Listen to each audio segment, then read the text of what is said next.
আসসালামু আলাইকুম। এখন যেহেতু বর্ষার সিজন, তাই এই সিজনে মাছ চাষ করাটা আমাদের জন্য খুবই গুরুত্বপূর্ণ একটা বিষয়। স্বাভাবিকভাবে আমাদের এই অঞ্চলে পানি তেমন একটা হয় না, যে কারণে এই মাছ চাষ করার জন্য এটাই আমাদের জন্য উপযুক্ত সময়। গত কিছুদিন আগে আমরা আনিস ভাইদের বাড়িতে গিয়েছিলাম এবং সেখানে গিয়ে দেখেছিলাম একটা পুকুরের মধ্যে প্রচুর পরিমাণে কচুরির পানা রয়েছে। আনিস ভাইয়ের সাথে কথা বলে জানতে পারলাম এই পুকুরে মাছ চাষ করা যায় না। কারণ হিসেবে তিনি বললেন এখানে প্রচুর পরিমাণে কচুরির পানা হয়, এর পাশাপাশি এখানে প্রচুর পরিমাণে ঘুরিয়ালও আছে। আমরা আঞ্চলিক ভাষায় এটাকে ঘুরিয়াল বলি, যেগুলি মাছ খেয়ে ফেলে। সেদিন আমরা একটা প্ল্যান করেছিলাম যে এই পুকুরটাকে কিভাবে কাজে লাগানো যায়, কিভাবে এখানে মাছ চাষ করা যায় এবং কি কি মাছ এখানে চাষ করা যায়, সেটার জন্য মূলত এই পুকুরটা পরিষ্কার করে পরিচ্ছন্ন করে তারপর এখানে মাছ চাষ করার জন্য আমরা মূলত সুন্দর একটা প্ল্যান করেছিলাম সেদিন। তো আজকে সকালে 7 জন লোক আমরা একসাথে এসেছি এই পুকুরটাকে সুন্দর করে পরিষ্কার করে, অর্থাৎ এর পারগুলি পরিষ্কার করে তারপর এই পুকুরটা থেকে যে কচুরি পানাগুলি রয়েছে সেগুলিকে আমরা তুলে ফেলবো। এইটাই হচ্ছে সবথেকে চ্যালেঞ্জিং একটা কাজ, কারণ এখানে এত পরিমাণে কচুরি রয়েছে বা কচুরির পানা রয়েছে যেটা পরিষ্কার করা আমাদের জন্য খুবই কষ্টসাধ্য একটা ব্যাপার, এবং সেটা আমরা করব একদিনের মধ্যে। অর্থাৎ এখান থেকে একদিনের মধ্যে সমস্ত কাজ কমপ্লিট করে আমরা চলে যাব এবং পরের দিন এখানে আমরা চুন দিব। তবে আমরা আজকেই চুন দেওয়ার চেষ্টা করেছিলাম, কিন্তু সময়ের অভাবে আমরা সেটা করতে পারিনি। তবে আমরা আজকে পরিষ্কার করে রেখে যাবো ইনশাআল্লাহ। এই ছোট্ট পুকুরটার পারগুলি সুন্দর করে পরিষ্কার করার পর আমাদের মেইন যে কাজটা আছে এখন, সেটা হচ্ছে যে এই পুকুরের পাশ দিয়ে আমরা নেটের জাল দিয়ে দেবো, যাতে করে বাহির থেকে ওই ঘড়িয়াল বা মাছগুলো যেগুলিতে খায় সেগুলি ভিতরে ঢুকতে না পারে বা ভিতর থেকে কোনো জিনিস বাইরে যেতে না পারে।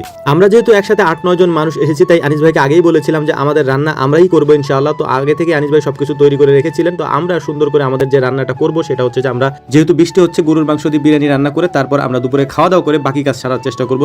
যেহেতু আমাদের এখানে অনেক বেশি পরিমাণে কাজ রয়েছে, আসলে আমরা ছোট্ট করে ভিডিওটা আপলোড করতেছি বা আপনাদের সামনে উপস্থাপন করতেছি, কিন্তু সকালে আমরা এখানে গিয়েছি, আমাদের এখান থেকে আসতে আসতে প্রায় আসরের আজান দিয়েছে। তো যাই হোক, আলহামদুলিল্লাহ খাওয়া দাওয়া শেষ করে তারপর আমরা আমাদের যে বাকি কাজগুলি আছে সেগুলি সারার চেষ্টা করব। বাকি কাজের মধ্যে অন্যতম একটা কাজ হচ্ছে এই পুকুর থেকে কচুরির পানাগুলিকে উঠিয়ে ফেলা, কারণ পুকুরে প্রচুর পরিমাণে কচুরির পানা রয়েছে। এগুলিকে তুলতে আমাদের অনেক বেশি সময়ের প্রয়োজন হবে এবং এই পানিটা তেমন একটা ভালো না, যে কারণে এই পানিতে অনেক বেশি চুলকানি আমাদের হবে। এটা আমরা আগে থেকেই জানি, সেভাবে প্ল্যান করি আমরা এসেছিলাম, কিন্তু পানিতে এত বেশি পরিমাণে চুলকাচ্ছিল এটা আসলে আমরা এখন বুঝতেছি। যখন কাজ করছি তখন তেমন একটা বুঝি নাই, বাড়িতে আসার পর এখন আলহামদুলিল্লাহ মোটামুটি বুঝতেছি। তো যাই হোক, আলহামদুলিল্লাহ আমরা অনেক চেষ্টা করার পর পুকুরের চারপাশটাকে ঘিরতে পেরেছিলাম, এর পাশাপাশি পরিষ্কারও করেছি।